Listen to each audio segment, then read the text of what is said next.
What's going on, everybody? We're back. We're going to do another video today about list building and maybe some recommendations for new players as far as building army lists and putting it together. This was suggested by Julian Dale down in the comment section from one of the videos just posted up a couple days ago, doing our kind of like monthly update check-in. So right now, I just wanted to put it out there first that this is my disclaimer for doing this. This is not building lists for tournaments or super competitive play or anything along those lines. This is more just building that first list, kind of getting into Flames of War, and then building your army up from that point, roughly around 1,000 points. Most of the lists I build, you guys have seen, it's either going to be kind of fluffy lists or lists of units that I just like to play. I'm not really trying to go out there and curb stomp anybody or ruin anybody's day with these lists. It's mostly just, having a fun time with some of the people I play with down at the gaming club or, my brother in my house. So I guess let's just get into it and get the ball rolling on here. So for the new players, before you even get into worrying about lists and models and anything like that, the first thing you're going to end up doing is deciding what nation you're going to play, whether you're going to do Axis or Allies, what country you're going to pick from there. And that's going to kind of play a big factor into your play style, what kind of options you're going to have on the table, and things of that nature. Like mostly Germans, you're going to be getting all the fun toys, all the cool vehicles, the legendary tanks, all that stuff that goes with it. When I picture British players, I think more like the Commandos, SAS, more like the paratroopers, kind of like that almost special forces kind of feel to it. So that's kind of what I picture when I think of a British army, like starting off. I mean, that's what I thought of, a year ago, a little year and a half ago when I ended up getting into this. When I picture Soviets, I picture like that big horde army, just waves of infantry and tanks and, just being, overwhelmed, like just huge numbers going across the table. And then as far as picking Americans, I'm thinking artillery, big guns, big weapons, infantry just loaded out with all the bells and whistles. So that's like kind of like the four big factions that I think most players or new players are going to end up gravitating for when they come in. So we're kind of trying to focus on that, not each one specifically, but just kind of like a big mix as we go through this video and pulling examples maybe out of each of those. Obviously, if you're looking to play some of the smaller nations, probably have to do a little more research, especially for me. I don't have a lot of history with any of those as far as playing on the tabletop, so I'm probably the wrong person to to be looking for help and stuff like that. Another thing I want to say too, the video is probably going to run a little long, so unless you want to stare at my face for about a half hour, 40 minutes, I suggest maybe do some painting or some model work or some hobby work on the side, or just have this on in the background because this is probably going to run for a little bit. Like I said, I don't know if you want to just look at my pretty face for 30 or 45 minutes. If you do, fantastic. If not, go do something else and just have me on in the background. All right, so after you pick your nation and your faction, I think the best thing to do after that point is kind of pick what era of the war that you want to end up playing in, whether it's early war, mid-war, late war, and then another theater book to go with it. Whether you do like late war, like Red Bear, Grey Wolf on the Eastern Front, or you want to do the beaches of Normandy, or maybe you want to do North African desert. Like there's so many options. So try to pick your nation and your faction where you want to fight in the war, then narrow it down from there to what era of the war and what theater you want to play in. And easy ways to decide this too is if you have a gaming group that you're part of that already plays Flames of War, jump in there, talk to some of those guys, see what they're playing, because you don't want to build up a list and build up an army and get into the game and find that you have nobody that plays the era that you want it to do. So, if you have the option of a gaming club in your neighborhood or where you live, go there, see if they play it, see what they're playing, and then try to work your way in there. And plus, if you're able to do that, you have a bunch of veteran players sitting right there. You're going to be able to pick their brains. You're going to be able to talk to them about how you want to do this and how you want to do that and how you want to grow your forces. So that's a real good tool to have if it's available to you. If not, some people, like me and my brother, we started out, we just bought the Open Fire starter box set, and we built our factions up from there. So if that's the case, just talk to your buddy that you're starting up with and then figure out what you want to play from there and then do that. And if you're just, building this up from yourself, well, that's the easiest way to do it, because then you just build whatever you want and just do it for the love of the army that you're building. I guess from here, as far as putting your list together, after you've made all these decisions on who you're going to be playing and doing all that stuff that we just talked about, I think the best way to decide on what kind of list that you want to play is figure out what kind of player you are. And not based off the first game you play or anything, but almost based off your personality. If, you're have other wargame experience, it's probably going to be able to, you're able to figure this out a little bit easier than if you haven't played any war games at all. But if you're an aggressive player, a player who likes to be on the attack, he likes to put the pressure on the other person across the table, you might want to look at some tank lists or some lists that have those aggressive tendencies. If you're more of a cautious player who kind of likes to counterpunch and maybe sit back on the defensive end, you're probably going to end up building an infantry list. And if you're some kind of players, I have a little bit of these tendencies, and I know some of you do out there as well, where you try to be slick about things, sly. You want to look for those opportunities where you can catch your opponents off guard. I think units with a lot of recce and a lot of like maybe trap teams, stuff like that, that might be a fun list for you to play as well. So find out what kind of player you are, and then once you figure that out and your mentality for this, then go and start looking at certain lists that kind of fit that mold, because the game is going to come to you a lot easier and the list is going to work a lot better for you if you focus on stuff like that. Because if you're the type of player who's aggressive and you decide that you're going to build an infantry heavy list, that's not going to work for you. I mean, it might work, but you're going to be fighting yourself. You're going to have these aggressive tendencies, and then you're going to be trying to play as a defensive player on the tabletop, and it's not going to mesh well initially. So I think if you're just starting up learning the game, don't just pick the best list in the book. Don't pick, the list that everybody's talking about. Figure out what works for you and what gels with your play style. And I think if you do that, you're going to pick up on the rules a lot faster. You're going to pick up on the little nuances of the game, and you're going to kind of get that list that you have in front of you. You're going to understand it more because it's going to gel with how you're thinking as well. So from that point, once you get the book and figure out how you want to play, I would say look for a list in there that has a good variety of units. And I say that because if you're a new player, and this is just from like we'll just use the Germans for example. If you're a new player and you're like, man, dude, this list right here, I can run 5 King Tigers, like that's awesome. So you put 5 King Tigers on the table. You're a new player, and what do you learn? You learn that the King Tiger has a front 15 armor, this banging gun that shoots 40 inches that can blow up anything on the table, and you're just going to create a gun line, and you're just going to smoke your buddy that's starting up with you, or some other people are trying to teach you the game. And it's going to go one of two ways. Either you're just going to devastate your friend across the table, and he's not going to want to play because he's trying to learn the game, and you have a bunch of King Tigers and he can't do anything. Or you're going to play against a veteran player who's going to teach you that your 5 King Tigers that you just bought are pretty worthless if you don't have the right support units with it, because now he's flying planes in, dropping bombs on you, blowing them up with artillery. He knows the tricks of the trade. So when you go to get that first list that you're going to start with, unless it's a financial reason, because you might not have enough money in your pocket to go out and buy all the models. So maybe you do lean a little heavily on the King Tiger list or some of the ones that are more point heavy. That's totally fine. But what I'm saying is if you have the finances in the beginning to get into this, don't just start off getting the big hitters. Get some of the more general common units and learn how the game is played. And also with those general common units, the beauty of it is that they're going to be able to play into a bunch of other lists as well. So I guess let's just look at it like from this perspective. You pick up basic infantry, right? So you say you're running an infantry list. The beauty of having infantry is whether it's 1 platoon or 2 platoons, you're going to be able to use those Panzer Grenadiers, those SS, even Fallschirmjägers, probably not as much Fallschirmjäger, but certain styles of those infantry are going to play across, 20 or 30 lists over multiple books. So those models that you just bought, you're going to be able to throw them into different lists. You're going to be able to try new things as you start to grow and play a little bit more. If you start focusing more on the specialist units, you're not going to be able to see them pop up in as many lists, and your dollar's not going to go as far. So when you pick your list and you're picking your units that you want to kind of purchase in the beginning, try to grab the ones that are going to be able to flow into some different lists that you want to play, and even some lists that you might be curious about that you want to jump into later. So, like just get the average medium tanks, the infantry, stuff like that. Stuff out of the open fire starter set too, especially if you're a German player. I think the units that you get in there across the board are really good because they play into so many different lists, and they're all actually pretty good. The Allied side of it, like, you get a bunch of Shermans. I don't think they're that good. The U.S. paratroopers are pretty good.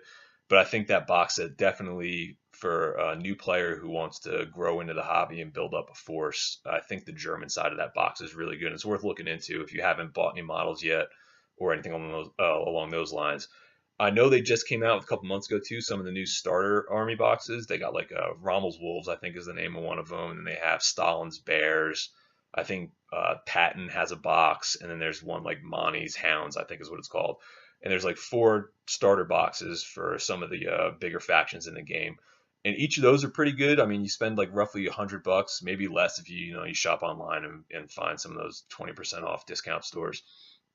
You can get a box in there that's going to have your army book, your rule book, and it's going to probably be a tank heavy list that goes with the book that you get, but it's really good to start off with.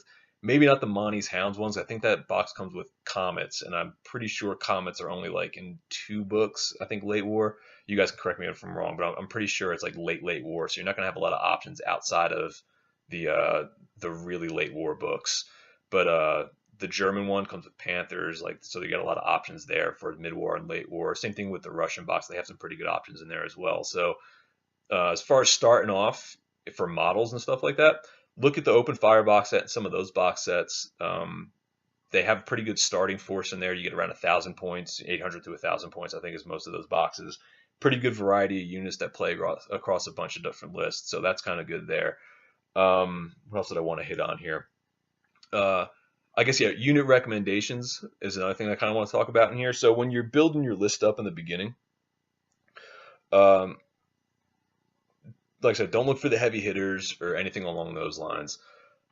Look for the units that are going to play across multiple lists, and we already touched on that. I think for your beginning purchases, to make your dollar go further, you're going to want to get 1 or 2 infantry platoons. Even if you're playing a tank list, having that 1 infantry platoon it's kind of a cheap luxury that you can get for like 150, 200 points depending on who you're playing.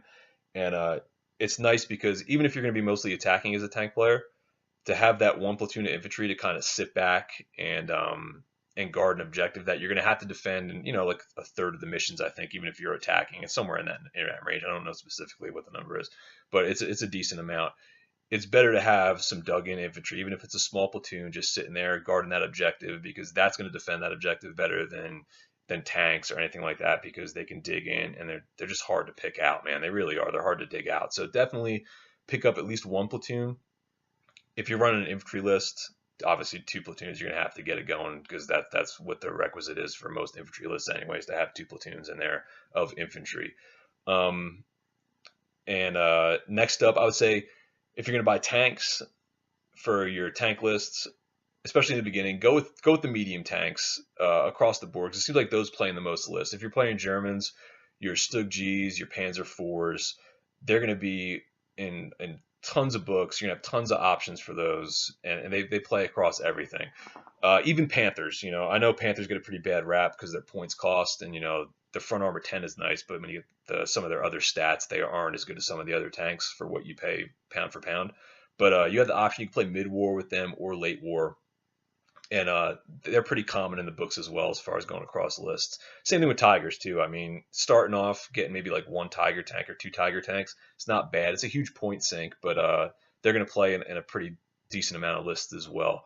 So that's like as far as the Germans go. As far as the Russians go, if you're going to get your medium tanks, T-34s, I mean, you can't go wrong. They're really effective on the tabletop. You can get a whole bunch of them for a low point cost. So starting up, you can get a lot of models on the table for even a 1,000-point game running the T-34 76s or even the 85s. I know a lot of people swear by the SU-100s, SU-85s, some of those tanks as well.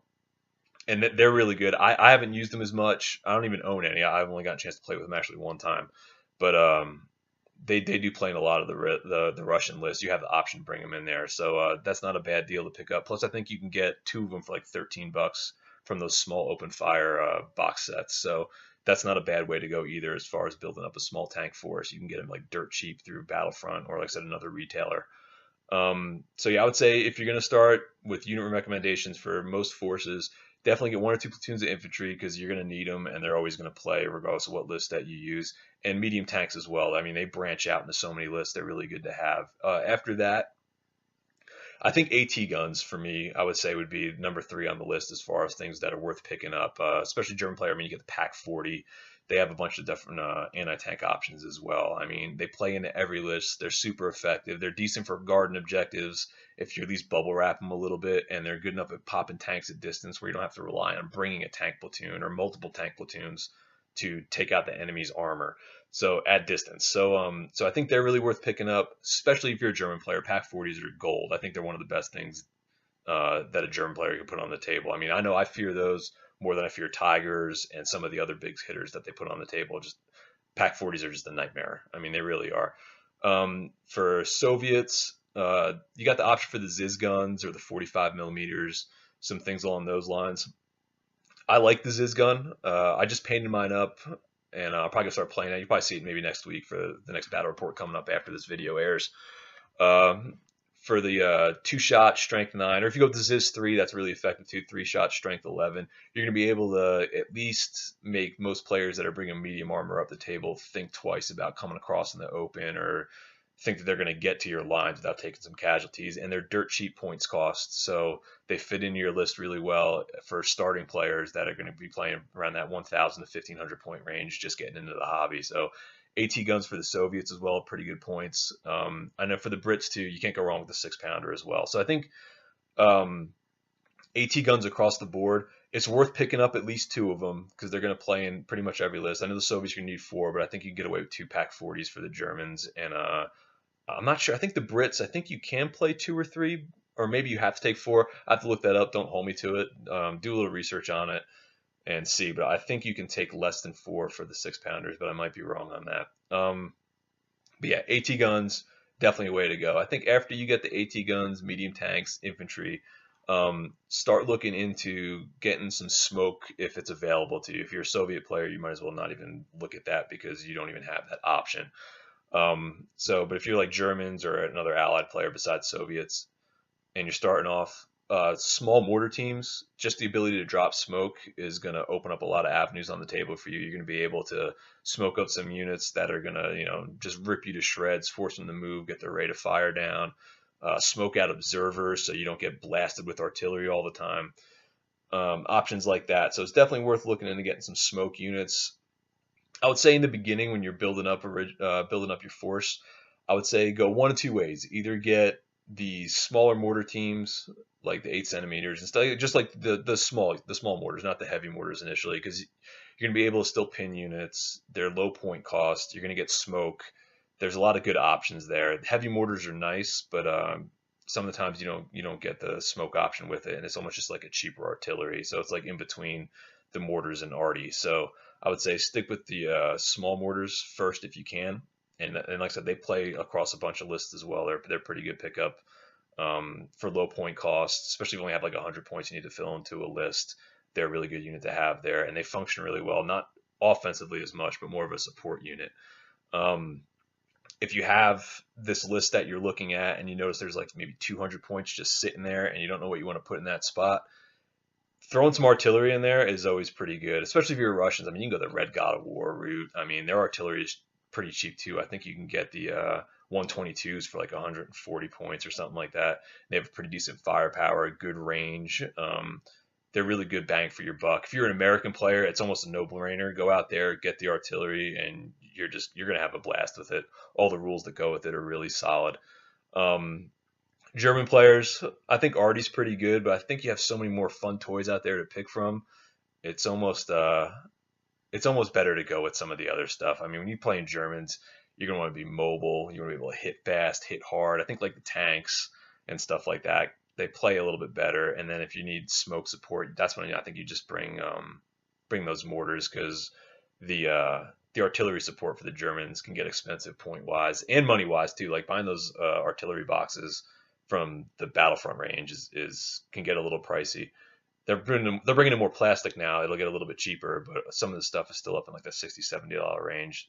So I mean, unless they have the option on Plastic Soldier Company, which is totally worth looking into for some of you new players. If you guys don't know that, yeah, look at Plastic Soldier Company because they have some pretty good deals on artillery, tanks, and all that kind of stuff. It could definitely lighten the damage on your pocket as far as shelling out cash to get into this game. But back to the unit recommendations before I start drifting off on a tangent too much. So as far as arty and mortars and stuff like that, that's what I say go with. Small mortars, cheap artillery if your army allows it, and it's not a bad building block because that stuff plays through a bunch of lists as well. Competitively, I think the heavy mortars are a pretty good way to go. They do almost the same thing as artillery. If that's going to be your focus on what you want to play this game for competitively, I'll probably say go heavy mortars. But like I said, I'm not a competitive player, so I'm probably not the person you should be listening to as far as building your list for competitive and tournament play. It's not really my thing. After arty and mortars, I would say recon is pretty big uh, in anything, competitive play especially, but even just messing around on the tabletop. The ability for recon to go in and pull on the ground off units, it's huge when you go from hitting on sixes to hitting on fives. It's a pretty big deal. And also uh, protecting your tanks and other units that you're gonna be playing aggressive with, or putting units out on the island so they can't get ambushed. That's another big thing for recon for new players to kind of think about. Is it's a great support unit, has a lot of functions. Yeah, it's going to get shot off the table pretty easy if you put it in bad positions, but if you learn how to use it right, you really can do some great things with it. I mean, they're usually really fast. They don't pack a lot of firepower, but all the stuff that you can do with them, like their little side rules as far as, pulling on the ground off, or if somebody shoots at you, some of them you can pull back and do a wrecking move and get out of the way of the fire. I mean, you can't move the next turn, but it's a good way to keep that platoon alive and use them later in the game to maybe go steal an objective or something along those lines. So recon's worth looking into. Usually they're pretty cheap too as far as point costs go. I mean, you can get some of them for 100 points. Some of them just end up tacking on as an extra squad to other units. So it's worth looking into for those of you who are starting a new list and want to be able to learn the game across a variety of units. Recon is one that's definitely worth picking up just because it does play such a huge role in the game, especially when you start getting the 1,500 points to 2,000 points, like in that range right there. Having recon makes a huge difference as far as how games play out on the tabletop. After that, after you maybe look at recon, planes might be a good thing to look into, just because, well, I mean, they are fun to put on the table, but they're not very reliable. But when they do hit, they can be a game changer. But the issue with the planes is I wouldn't get them initially for your first 1,000 points, but definitely think when you start getting between those 1,000 and 1,500 point games, it's a unit worth thinking about, just because for certain factions you're going to be paying around 150 to 200 points depending on what plane you're taking and what type of air support you're going to be getting out of that unit. The only issue is it's random. I mean, it's all them coming on the table is based on a dice roll, and even if your dice roll fails, your dice pool gets smaller and smaller and smaller as the game goes on. So the reliability isn't there, and if your opponent places his units in a good spot where they're either in terrain or near terrain, it definitely cuts down on the effectiveness of the plane even more.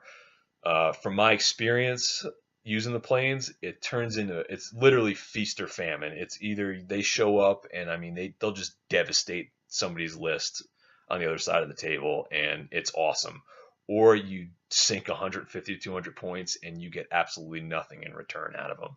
So I would say pick them up if you like the idea of running planes. They're a lot of fun. Sometimes they pan out, but don't look at them to be like, the backbone of your list or something that you can consistently rely on. Look at it as like a fun unit you can bring on the table, every once in a while to kind of mix things up a little bit. Or, like I said, if you're a plane junkie, just have fun, man. Throw them on the table and you get what you get. But I would definitely put planes a little bit lower on the priority list for some of you new players building up your list and building up your collections. Cool looking models, look cool on the table. They might not give you the results that you want. You might get frustrated initially. So I would say put them on the back burner and, work toward them as your collection starts to grow a little bit more. Saying that, the yin to the yang, as far as the planes go, you'll be looking at the AA guns. AA guns, I don't know. Like, then again, I've been playing against Germans mostly, so I'm not seeing a lot of planes getting thrown at me. So I usually don't pack a lot of AA into my lists to begin with. But if you're gonna be a German player, I think it's worth picking up some AA for multiple reasons. AA obviously is going to keep a lot of your assets in the backfield and protect your tanks from any kind of planes and stuff like that. And planes can be devastating against tanks. So if you're a German player, I would suggest picking up some AA, even if it's like a small unit of AA for like just the 2 centimeter flat guns or the quad flaks. Even if you want to just pick up the flak tracks. My brother runs those in some of the other videos that you'll see for the battle reports, and you can kind of see how they play. They're not that bad. They're pretty cheap as far as points go, and they're pretty effective against anti-air, and they'll shred infantry if they're given the opportunity to. I mean, they throw a lot of fire down range. So yeah, you can definitely get some quick pins and set your other units up for some assaults and some other things as far as that goes. So getting mobile AA is probably a good idea. It's going to play into most of your lists, especially if you're a German player, and it's effective against, you know, planes and infantry pretty well, and light armor. It does pretty good against that as well for like recon and armored cars and things. So it's good for the points cost. It'll fit into most lists where you might only have like, you know, less than 100 points, 50 to 100 points. You might be able to sneak something in there. It's worth picking up. As far as anything else after that, once you get through those last 6, I think everything else is kind of just filler. Like there's in the beginning, I don't want to say like filler as far as the game goes, but I'm saying like initially as you're learning the game. A lot of the other units that you're going to see in those lists, like they're good and they all serve a purpose, but I think initially when you're starting to get into the game, you kind of just want to focus on the infantry, the medium tanks, the AT guns, just like the bread and butter of every list. Learn how those work, see how they fit into your play style, and then after you kind of get comfortable with how all that's playing together and all that's working for you, then maybe decide to start dipping into some of those other units that you see out there, like, you know, flame half tracks, or, you know, some like flamethrower troops, or some of the more specialty things like mortar tracks, or you know, different kinds of artillery, even like, you know, I'm trying to think, even like I said, some of the special half track units, some of the specialty tanks, there's a lot of specialty units out there.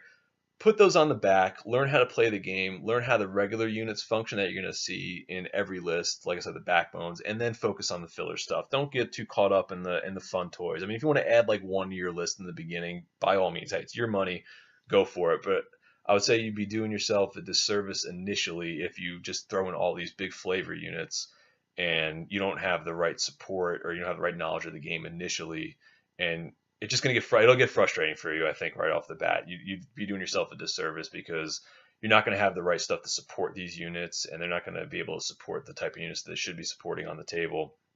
And, you know, you're going to get whooped.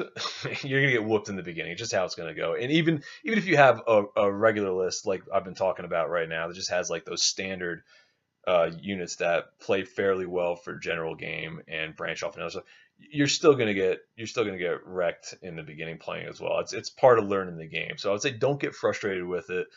The half the fun of putting together a list and learning how to use a list is it's going to be losing in the beginning, and it's not a bad thing. That's the only way that you're going to end up getting better, figuring out which one of your tactics works with these lists that you're putting together. Find out how these units work with each other in the list.